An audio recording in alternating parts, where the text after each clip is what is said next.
I would love to see these Pokemon come to the forefront of this battle. You know, Regieleki, we did manage to showcase in the region finals really well, but I ain't going to complain if it turns up again. But Regidrago in particular is a Pokemon that I would love to see showcased, and I want to know how its composition goes up on this team. You know, having access to Dragon Energy, a really, really powerful move, unique to itself, can be quite difficult to execute correctly if you maybe take damage that will then reduce the HP that reduce the power that you can give out of it. But having Pokemon like the Incineroar and the Clefable on there is nice to be able to start redirecting or fake outing opposing Pokemon so that you can activate that really well. Yeah, I think the big thing on David's team, if you look at it from just a glance on and then look at Nick's team, is he's going to have a very solid way to prevent the Trick Room. As you can see over on Nick's side of the field, he's got that Dusclops to set the Trick Room. It's probably one of the most consistent Trick Room users that we've got access to in this format. So that's going to be the big thing for David to really, you know, mark as a target for him to prevent that. Because once that Trick Room goes up, the Glastrier and the Torkoal can come in and do some big damage. He's not really got the resists if there is a board position from Nick where he gets that Glastrier and the Torkoal out next to each other, and it's going to be very difficult. But like you say, Lou, that Regidrago, one of those new Pokemon introduced with the Crown Tundra, does have that Dragon Energy move. It is a spread attacks that will hit both opposing Pokemon, and boosted on top of that by that Dragon's Maw ability as well. So capable of doing some extraordinary damage, and I am very excited to see how David utilizes this going into the next one. Well, speaking of extraordinary, these players both have extraordinary achievements apiece. If we take a closer look at Nick, first of all, 2017 was really his standout year, coming top 8 at the North American International Championships and the Oceania International Championships as well. So that was a phenomenal run for him there. Also in 2017, he was able to take a regional champion title and follow that up in 2019, winning the regional championships at Dallas. So again, a phenomenal player here. He really does know what it takes to win. On the opposing side though, David Koutesh, you know, 2019 had a phenomenal year, world's top 32, such a strong achievement, but that's followed up by 3 times regional top 8 finishes, which is just phenomenal. To be able to reach the top 8 of a tournament, not once, not twice, but 3 times at regional level is phenomenal. And then again, looking at his world's finishes in 2018 and 2015 show that he is a very consistent player. Yeah, and I mean, the accolades are just littered all across both players here, and what achievements. And, you know, these players, it comes down to really just showing how experienced and how good they are in the competitive scene. And like, both players cannot be underestimated. You know, they have both had amazing finishes in past events. They're going to be very, very comfortable in this sort of high pressure match that we're going into. This is the losers bracket, Lou. We've got to remind our viewers at home that if someone loses at this point, unfortunately that will be the end of their tournament. There is no further step to continuing on in the tournament. So the what is on the line going into this one is very high pressure, and you know that is going to seep into the players' thoughts and preparations for this match. It's going to make it very difficult, but like I've always thought, it's going to be the player that can kind of rise above that and really step up to the mark for this one, and make sure that they just concentrate on the game, concentrate on what Pokemon are in front of them, and not think about any of those surrounding environmental things that can kind of come in and really, you know, distract you from what you want and trying to achieve here. That's the thing, they may be in the losers bracket, but they can still have that Cinderella story, win out and actually take the champion title. But let's just focus one game at a time and jump into game 1 of this match between Nick and David to see which one of them is going to be able to stay in the losers bracket and who's going to be knocked out of the competition. We take a look at David's lead. Oh my goodness, there is a Regieleki on the field. I'm delighted, but even more so by its partner, the Regidrago there as well, looking calm, cool and collected next to Regieleki, bouncing around excitably. And I really love this lead from David. I'm going to be very interested to see what he's going to do with it. Opposing the lead of Venusaur and Grimmsnarl for Nick. Yeah, he's got a couple of options, David. Here, he can go for obviously the Electro Web, which can slow things down on Nick's side of the field, and then go for that the Dragon Energy, which can do big damage to the Venusaur, but not the Grimmsnarl. Grimmsnarl sitting in a nice position here where it's immune to it through its Fairy typing. But we are just seeing Nick go straight for that Gigantamax into the Venusaur, and that is going to be the first turn here, and it probably will be enough to take some damage from these opposing Pokemon, but still very interesting to see what David goes for. It's not a combination that we see too often, this Regidrago and Regieleki. No, exactly. And Venusaur's out here on the field without a Torkoal, so potentially could see that coming into later turns. But Regidrago, no surprises for us at the moment. We have to still wait in suspense as it just goes for a Protect. Light Screen's going to come out as well from the Grimmsnarl, which is quite wise when you're facing down against two special attackers. Volt Switch connecting into the Venusaur, not of course going to deal a lot of damage, but I think critically it allows Regieleki to go back to David, its trainer, and come back in a little bit later in the game. Also allows David to reposition up his board state a little bit, bringing in that Incineroar. Not so much for the Intimidate value here, but I think for the Fake Out, to be able to stop that Grimmsnarl from going for any Prankster moves on this next turn might enable the Regidrago to do some exciting action. But first of all, G-Max, Vine Lash going to come out from the Venusaur, connecting into the Incineroar actually, so you know, really good switch in here by David, but the critical thing here for Nick is he's been able to get up that residual damage from those vines, and that's going to chip away at the Regidrago here and the Incineroar. Yeah, and the big thing about the chipping away at the Regidrago, of course, is reducing that HP stat, because its big move that it relies on, Dragon Energy, is reliant on that HP stat as well. The more HP it has, the more damage it's doing, and by just getting the residual damage to a start now and just getting a little bit of chip onto the Regidrago's, weakening that attack and making it less impactful. So Nick doing all the right things and getting the damage into the Incineroar there for David really kind of hinders the ability of the Incineroar to be very impactful here. You know, it's going to be in range now of a Max Quake. We know Venusaur commonly carries that, so that's something that David is going to be aware of. Does he switch? Maybe he's got something in the back with a ground immunity he could bring in here, but it's very risky because also Nick's very, you know, comfortable with his team. He knows how players play against him, so he may play into that. It's going to be, you know, as you see the Regidrago switch out, he wants to preserve that for a little bit later on.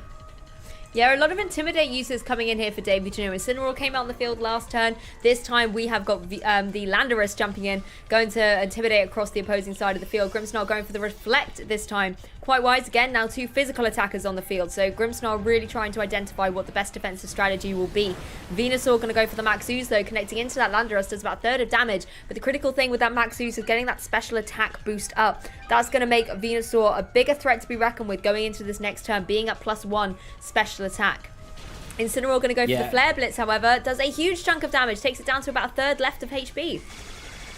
Yeah, sorry, Lou, nearly cut you off there before you finished. But all I was going to say is because of the reflect support that this Grimmsnarl is providing, it just allows this Venusaur so much room. It doesn't even need the Torkoal support here, and getting that Max Ooze off in a really an advantage situation which he was in is a really nice play. Now he's in a position to bring that Torkoal in now, potentially get rid of the Landorus, take away one threat, and get rid of the Incineroar on the other hand as well. There are two big threats on the field from David at the minute for that Venusaur if one of them decides to max. But the thing is, the Venusaur going to outspeed the Incineroar, so it doesn't make too much sense there. But the Landorus is in a key spot now. If the Sun doesn't come onto the field, it can Dynamax and it can get an Airstream into that Venusaur and potentially remove it from the field. So if you're Nick, is this a time to maybe bring in the Torkoal and get rid of the Landorus while you've got the opportunity to?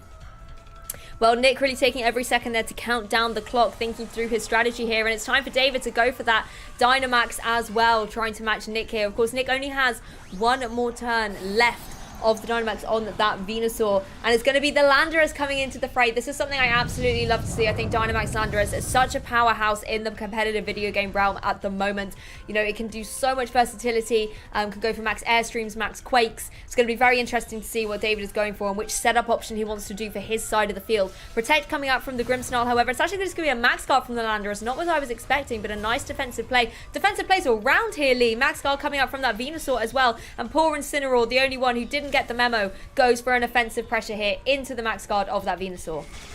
Yeah, and that's a really nice play here, in particular from Nick. You know, he's utilizing the G-Max Vine Lash residual damage that it's picking up every turn to make sure that it doesn't take any additional damage from that Incineroar, and just making sure that it is in range to go down from that Vine Lash excess damage, and it does go down here, avoiding the Flare Blitz hit here. And now the Venusaur, it's in an interesting spot where you can switch in the Torkoal, and if it's got access to something like Sleep Powder, you can put something like the Landorus to sleep, or just hit it with a big attack, because you are +1 at the minute, and it's potentially going to be maybe enough to pick up the knockout. It'll be very close from this point. Regidrago as well, not in the greatest spot with the Grimmsnarl out in the field. Regidrago doesn't really have the coverage to hit fairy type, so Nick in a really good spot. David got all the work to do here.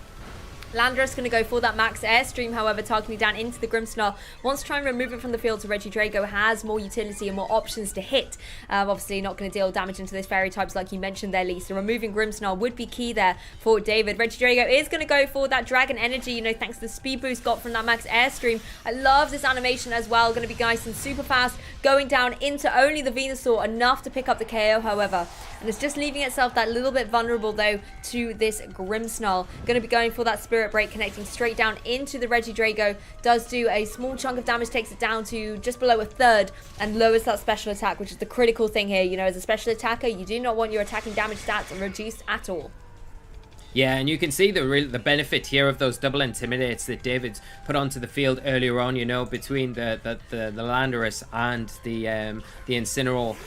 Both of those making sure that the Regidrago taking minimal damage from that Spirit Break when it does come out, and the Regidrago doing a nice job of removing the Venusaur from the field. Finally, after it's had quite a successful Gigantamax set of turns. Yeah, this is where things get really interesting, though. Nick has brought a Trick Room setter out onto the field, and there's not really a lot that David can do to stop Trick Room from going up here. David's also set up the max airstream previously. He's speedier than Nick is at the moment in terms of speed dimensions on the field, so he does not want Trick Room to go up at all. And when you look at Nick's team, the Pokemon that you could potentially have in the back could be relatively slow. Torkoal and Glastrier, for example. This could be a great turning point here for Nick. Yeah, and especially because, like we've mentioned at the start, one of the things that David needs to really try and do is mitigate the Trick Room and prevent that from going up. And now behind the Grimmsnarl support with the screens there, you haven't really got the Pokemon on the field to really do the damage that you need to onto the Dusclops, so making it even more difficult, and being one of the most consistent Trick Room setters in the format. Nick really playing this quite, you know, conservatively, bringing the Dusclops in at the right time to get and, you know, set that Trick Room up and make it nearly impossible for David to kind of make any sort of comeback, especially after those airstreams, like you mentioned, Lou, just boosting the speed on his side of the field and kind of playing really into Nick's hands here, and like a counter effect almost for David and what he wanted to achieve.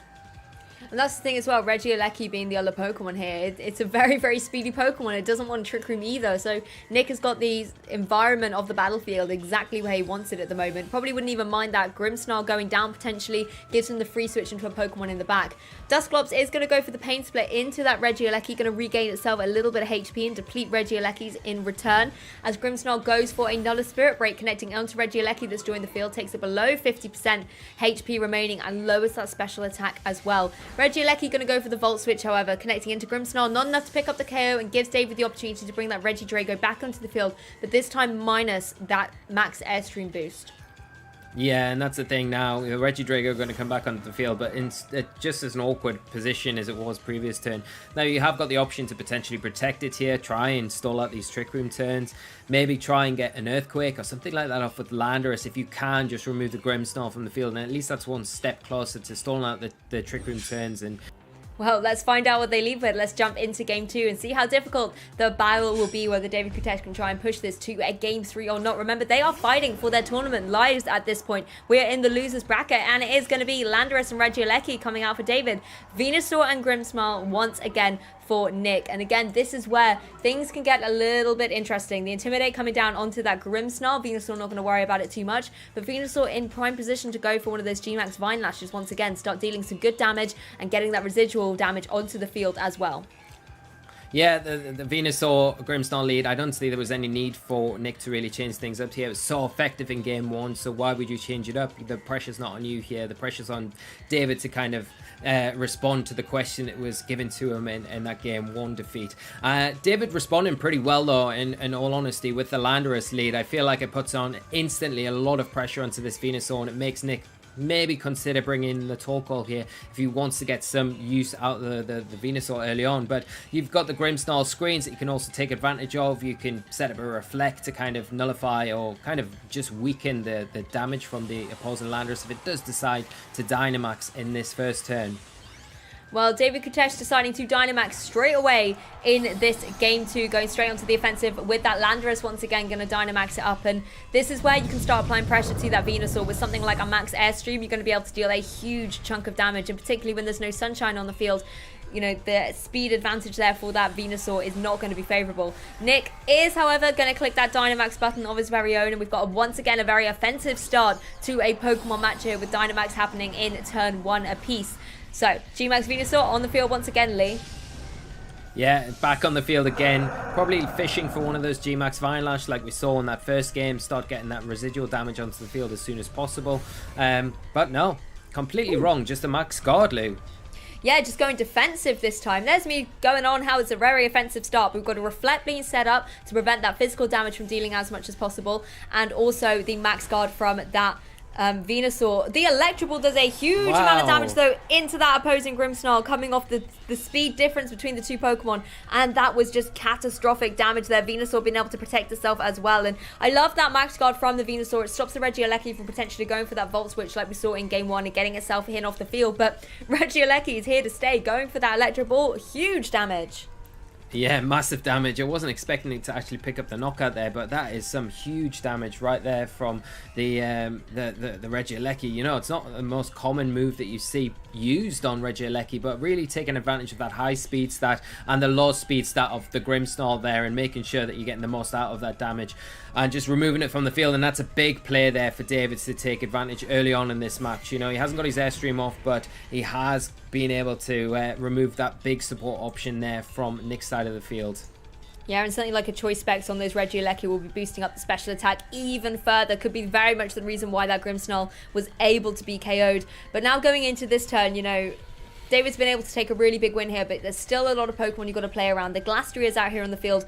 Being an Ice-type Pokemon, that can threaten the Landorus a lot if it's able to survive out the turns. It is incredibly slow, going to be moving last out here on the field, but like I said, if it can survive and Landorus leaves itself exposed, that could be a very solid KO. Yeah, the problem is as well for the Glastrier, because it's so slow. It's a lot slower than the Grimmsnarl. It's going to take even more damage from the Electro Ball, you know, and it's very susceptible to being potentially knocked out. I don't know how it's been trained, but you know, it's always going to be something that you've got to worry about as well after losing the Grimmsnarl, which has got quite a lot of defensive capabilities to it. Well, I think it's quite a wise protect then. We saw the Electro Ball targeting down into that slot, so no damage apiece coming out from those Pokemon. Venusaur is going to have to take the max Airstream, however, is able to survive, but once again, the speeds are going to be increasing on David Koutesh's side of the field. Both the Regieleki and the Landorus will now be at +1 speed. Landorus, of course, can take a little bit of recoil from that Life Orb as Venusaur retaliates with the G-Max Vine Lash into Regieleki, and Regieleki is no more on the field for David Koutesh, but I think he picked up a really critical KO there. You know, particularly as the light screen wasn't set up by the Grimmsnarl in time, that could really help out for potentially Pokemon in the back there, like that Regidrago maybe coming in, and Grimmsnarl not being on the field anymore would mean that Regieleki has really carved the path for that Regidrago to come out and shine in Game 2, like it was unable to in Game 1. Yeah, it feels like a very good opportunity now for David. He set a very good board position for himself where he can go for another max Airstream this next turn, and if it is the Regidrago that comes in, can boost the speed of that before its Dynamax turns end. And then with the sheer power of that, you could double in on that Glastrier slot knowing that it's just protected and pick up a big knockout and not have to worry about the Venusaur too much. It's so low health at the minute where it will go down to whatever the Regidrago does throw out, and it is that Regidrago that's just hit the field, Lou. Yeah, Regidrago definitely going to be looking a little bit scary here. Of course, Glastrier, again, in a formidable position here. It can apply super effective damage to both of the Pokemon on David Koutesh's side of the field. So David has to make sure that he plays around this really well, and at the same time, Nick has to make sure he preserves the Glastrier so that it's able to pick up those KOs and potentially maybe preserve it in the back for when an opportunity to maybe set up Trick Room if he has got Dusclops in the back could come around. But, you know, while it's out in the field, maybe take that bold risk and go on the offensive straight away. Something like an Icicle Crash will deal a huge chunk of damage to both of these Pokemon. You can see him really taking every second as well to think it through. You've got the seconds on the clock, you might as well use them. Landorus going to go for that max Airstream, however. Targeting down into Glastrier, it does nearly 50%, but this critically will give that speed boost to the Regidrago as well. So if it is going for that Dragon Energy, it's going to be there sitting at full HP. We are going to see the full mighty wrath of this Dragon Energy going to connect down onto the Venusaur and the Glastrier and pick up a double KO. You weren't kidding, Lee, when you said it was powerful. That is incredible, and you see there really David utilizing it to its maximum potential, getting it in a really great board position. and using that max airstream just to take advantage of the sheer power of it. And we go back to what we said before the match. If you are David, you know, the big thing to do if you want to make and utilize the Regidrago is getting rid of the Grimmsnarl, get rid of the fairy, and then you don't have any worries. You can get yourself in a position where the Regidrago is just doing so much damage. And if we're going to be able to see the real power of this Regidrago now as it comes onto the field against one of the more the defensively, probably one of the best defensive Pokemon that we got access to in this format for Nick. Exactly. I mean, Dusclops coming out here on the field for Nick. Not you know, the best Pokemon here to face down against the wrath of David Koutesh's team. It's too intense. Let's jump into game 3. Let's see how they're going to be able to adjust going through this. Whether Regieleki and Regidrago will be able to shine once again, or will Glastrier be able to finally get into Trick Room for Nick and start dealing a load of damage. But David sticking with the Landorus and the Regieleki that he led out with in game 2 that took him to victory. Whereas Nick has gone for the Glastrier this time, coming out to the forefront, paired up with that Grimmsnarl. So once again, very interesting here, having the Glastrier reveal its white herb as well. Not something we commonly see there on the Glastrier, but resetting that Intimidate. If you're Landorus, I would be a little bit worried right now. Yeah, you don't have that Intimidate that you would normally get into it. So that's a really nice item there that Nick's really utilising. Not commonly seen as well, but puts Glastrier in a great position going into this turn 1. And as you see, forcing David to reposition with the Landorus straight away to preserve it for later on in this match. Exactly, and switching in that Incineroar straight away, you know, that's a Pokemon that's going to want to take those Ice-type moves compared to the Landorus. But Nick, you know, not falling for this, decides to switch out the Glastrier. Being slow, it's going to be the second one to switch out on the field, and brings in the Landorus, a Pokemon that isn't going to take any damage from the Electric-type attacks from that Regieleki, but also can fire off that second Intimidate onto the Incineroar that just joined the field. Grimmsnarl going to go for that Light Screen, preserving itself from taking any of that damage from the Regieleki. It's maybe learned its lesson from that game 2, but the Volt Switch looks like it was the move locked into by Regieleki, and it fell onto very stony shoulders there on the Landorus to no effect. Yeah, that's a nice switch there from Nick, you know, predicting potentially even an Electro Ball there going into the Glastrier to remove it from the field because of the threat that it was imposing on the Landorus on David's side. But yeah, Nick making a really nice switch there, nullifying what the Regieleki did that turn and putting himself in a nice position, getting the Intimidate onto the Incineroar now and weakening it a little bit. And the main thing is he's keeping his Grimmsnarl on the field. He's got that Light Screen support up now, so there isn't really much, you know, threat of it going down to Electro Ball. And you see the pressure that Nick's applying here is forcing that Regieleki straight off the field.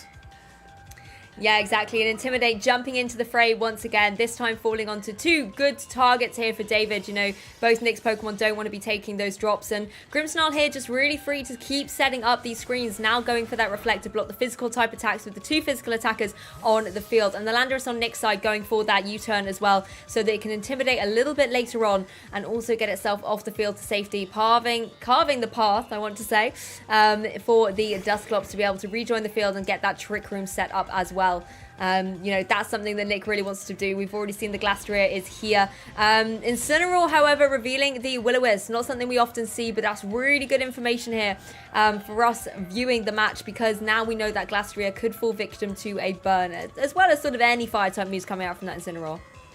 Yeah, it's a really nice option that, you know, you've got double Intimidate on your team if you're David, so you wouldn't really think there's a necessity to use Will-O-Wisp to further reduce the physical output from your opponent's team, but a very nice option because it can be relied on quite heavily in some really precarious situations where you maybe can't get the Landorus on the field, and it can also be used in situations where you're predicting maybe a switch in, so getting that residual damage each turn onto the Dusclops is going to be very useful. But have you got to wait to stop the Trick Room now, because the Light Screen and the Reflector up from the Grimmsnarl, it feels like it's done its job, and it's time for the Dusclops to kind of set that Trick Room up, which we know David really struggles against. Exactly. If Nick can get that Trick Room environment up, he's going to be in a really dominant position here. Regidrago, however, going to jump into the field here for David. It wants to maybe try and get some damage off before that Glastrier takes to the fray. Passing shot going to connect, though, into that Grimmsnarl, going to be lowering its attack even further here, and a special attack, of course, as well. But I think the critical thing here for David is he needs to reposition the board, knowing that that Trick Room is inevitably going to be going up here. We're actually going to see the 2 Pokemon on the field that he led in game 1, the Regieleki and the Regidrago, as Grimmsnarl goes for that Spirit Break, connecting on to the Regieleki, going to have its special attack reduced now by 1 stage. Definitely not optimal, as Trick Room does indeed get set up here by Nick's Dusclops. Yeah, now this isn't a terrible position for David right now, because Nick has got his Trick Room up, yes, but he hasn't got any of his big Trick Room, you know, Pokemon on the field, so he's not really going to be able to take advantage of this straight away. Now, Nick is going to have to spend a turn switching out. Does he switch out the Grimmsnarl and potentially bring something into a Dragon Force from the Regidrago, which would be very detrimental at this point? Or do you maybe just allow it? You know, the problem is trying to get the Glastrier back onto the field, which is the Pokemon that you want to get in this Trick Room environment, and it's not something you can switch in front of either Reggie, even in this Trick Room environment that we're sitting in right now. Well, Regidrago just going for the Protect here. Dusclops going to go for a Nightshade, targeting down into that Regieleki once again. Just going to keep taking 50 HP away from its full HP bar. Going to be another Spirit Break going into that Regieleki, however, reducing the special attack even further. And Regieleki is kind of being rendered useless here, so I think it's quite wise of David to go for that Volt Switch, get it to come off the field, reset those stats, so when it comes back and it's going to be in a more opportune position. You know, David does not have access to all 4 of his Pokemon here. He has the utility to play defensively through these Trick Room turns, going for Protects, going for Fake Outs, going for those key switches as well. And as those Trick Room turns keep dwindling away, Nick is running out of less options to go for that critical Dynamax that you want to go with for your Glastrier when you look at the Pokemon on David's side of the field. Yeah, and now that reposition there from David, it's allowed him to get the Incineroar onto the field with that Fake Out support, and he can go for that now into the Grimmsnarl and then throw off one of those big dragon type attacks from the Regidrago, so that could be an option here. But what a surprise, what a move to come out. Not something that we normally see. A Bind, Lou, from the Dusclops here. Yeah, Bind, really interesting. Going to trap the Pokemon here onto the field and do that little bit of residual damage as well with each turn. So really unique choice there from the Dusclops. I believe we actually managed to see a Bind in the region finals as well, but definitely one that hasn't sort of spread itself throughout all of the Dusclopses as of yet. Regidrago going to go for that Dragon Pulse, however, just going to target straight down into the Dusclops, do a small chunk of damage, and of course followed up by that residual burn damage as well as on the Grimmsnarl. So, you know, David really trying to put himself into a position where he's getting that residual damage going through Nick's team, but with the Bind as well, Nick is also doing the same thing. Yeah, and it makes it difficult to reposition now. I mean, you've got the Incineroar that you can use the Parting Shot on, and I think if you are David, you probably want to try and get the Incineroar off the field soon, so when that Glastrier does come back onto the field, you've got the ability to intimidate it from the back. Now, you do have Landorus as well to come in, so you can potentially immediately get a double Intimidate onto Glastrier if we do see it on the field, and he's doing all the right things to stall out these Trick Room turns from Nick's side of the field, because he's not taking any knockouts, he's not allowing a free switch in, and I don't think Nick wants to bring anything in unless it is a free switch in, you know. If you want to get that Glastrier in its best shape as possible onto the field. I think the other interesting thing though is this Dusclops isn't being KO'd either, and with access to something like the Pain Split, it can keep redoing its HP and setting up a Trick Room maybe a little bit later on in the game, and that's something I think David's going to be wary of, going for another Dragon Pulse here. But you can see Dusclops just able to regain its HP as it goes, while David doesn't have those same means of recovery, as Pokemon will constantly be being chipped away by the moves coming out from Dusclops and the Grimmsnarl. So Nick, you know, maybe isn't too worried about stalling out this first set of Trick Room turns if he is able to get Trick Room up again later on in the match for that Glastrier hanging out in the back.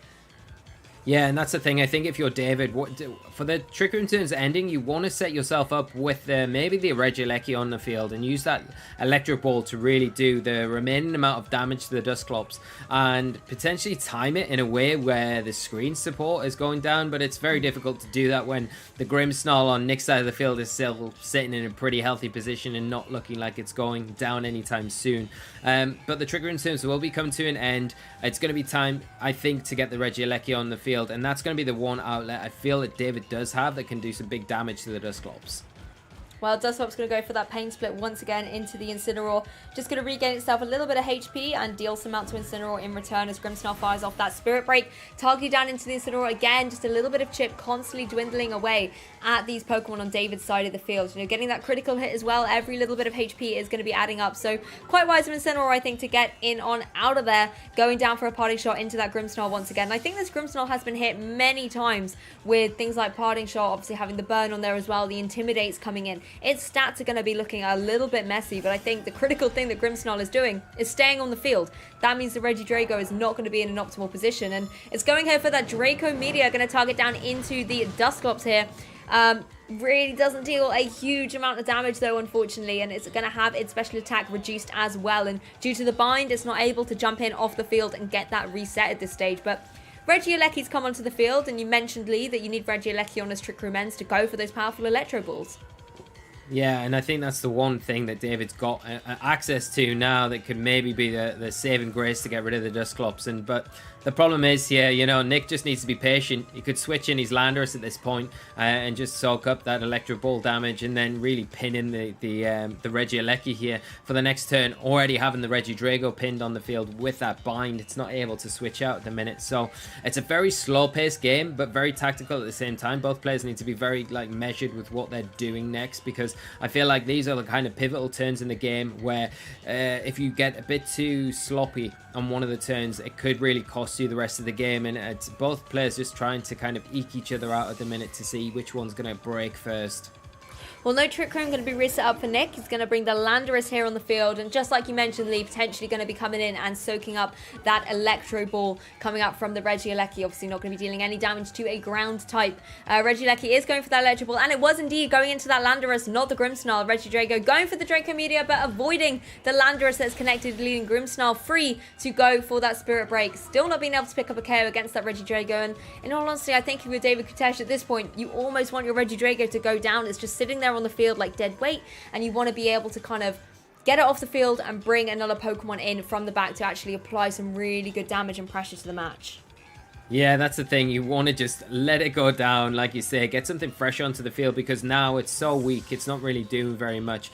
But the bind has ended, so it is going to be able to just switch out, and that's David saving that for later, maybe become more useful. But the Intimidate, again, going to be useful onto the opposing Landorus on Nick's side of the field. You can see Grimmsnarl's attack won't go any lower at this stage, but it is able to set up another screen, going for that light screen as Regieleki goes for the Electro Ball, targeting down into the Grimmsnarl. It is enough to pick up the KO despite the light screen, and Nick has had his Fairy type removed from the field. Able to go for that U-turn on the Landorus though. It is enough to pick up a KO against the Regieleki as well in retaliation, and it allows Nick once again that maneuverability on the field. He can bring in a Pokemon from the back, potentially set up that Trick Room once again, and then have the Landorus able to switch back into that spare slot, go for that Intimidate, or even try and get the Dream Trick Room situation set up here with Glastrier and Dusclops. Yeah, because once you feel, if you're Nick, once you get the Trick Room maybe set up with your Dusclops, you can potentially then from that point just bring in Glastrier and just really clean up. There's not very much that David has got to be able to deal with that. You know that the Incineroar is going to take big damage from the Max Quakes. The Landorus doesn't want to take anything or entertain any sort of ice type attacks with that 4 times weakness that it's got. And the Regidrago is also very weak at this point. So I think if you are David, you've got to do everything in your power right now to prevent this Trick Room going up, as the light screen does end as well on Nick's side of the field. So that is worth noting. Yeah, exactly. That's something that could be critical to kind of keep in mind at this point in time, particularly with the Pokemon that David has got on his side. And you can see these players really thinking through every opportunity. Like you said, Lee, this is quite a slow-paced game, but things are incredibly pivotal and it's very, very focused. You need to make sure that you aren't slipping up at any point in terms of which Pokemon you want to bring in so that you can counter the opposing one. And here we see 2 Intimidate setters come onto the field and throw an Intimidate around a piece. The one Pokemon who isn't going to mind this in the slightest is that Dusclops. I think this is quite critical here from Nick to be able to use Intimidate against both of David's Pokemon so that Dusclops is a little bit more protected as well, able to go and get that Trick Room up, even though it's had about a third of its HP taken away from it already. Yeah, and it'll be interesting to see which Pokemon David maxes. You would imagine the more healthy Pokemon on the field is the Landorus. Probably the more powerful one as well, with Incineroar being a bit more support orientated. So that's probably the option there for David, and he needs to just go hard into the Dusclops and hope that he's got enough between the Landorus and Incineroar to take down that Dusclops. If he can prevent the Trick Room now, I think it puts you in good stead to kind of hopefully try and close this match out and pick up the win. But if Nick's able to get the Trick Room, it's going to be very difficult for David to come back in this match, especially if he can get that Glastrier onto the field and Dynamax it.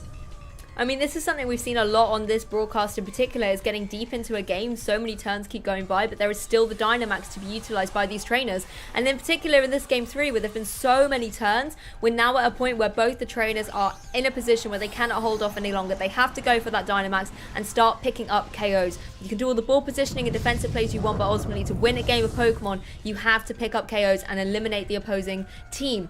We've got a Landorus apiece here. Both of them have opted to Dynamax in this particular situation. And the Landorus on David's side going to go for that max airstream, targeting down the Dusclops. It is able to survive on 35 HP. So unless the Incineroar is able to avoid the KO here, Dusclops will be able to set up that Trick Room.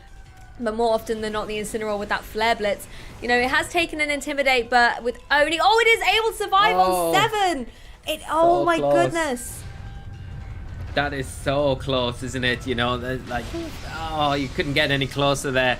Really taking advantage of that max airstream to get the jump on the opposing Landorus with your own Incineroar to make sure that you can get the attack off as well before you are knocked out from the Landorus on Nick's side of the field. But, I mean, the residual damage here is going to play perfectly for Nick, because the Sandstorm is going to actually knock out the Dusclops here, which then just allows the Glastrier to come onto the field, which is perfect timing, especially because David's just set up his airstream, and the Lander is now going to be faster than in a Trick Room environment, and so is the Glastrier that's going to come onto the field for Nick. I can't believe how close that was, Lou. Oh, I can't believe I underestimated Dusclops. I mean, you know, I call myself a Dusclops player, but able to survive. I know it took the Intimidate onto that Incineroar, but I just didn't. I still thought at 35 HP that would be able to pick up the KO, and it's just tantamount to how good Dusclops is as a Pokemon. The fact that it's been KO'd as well, like you said, I think gives Nick the perfect opportunity now here. The Glastriers come on the field, and we see the forfeit being locked in.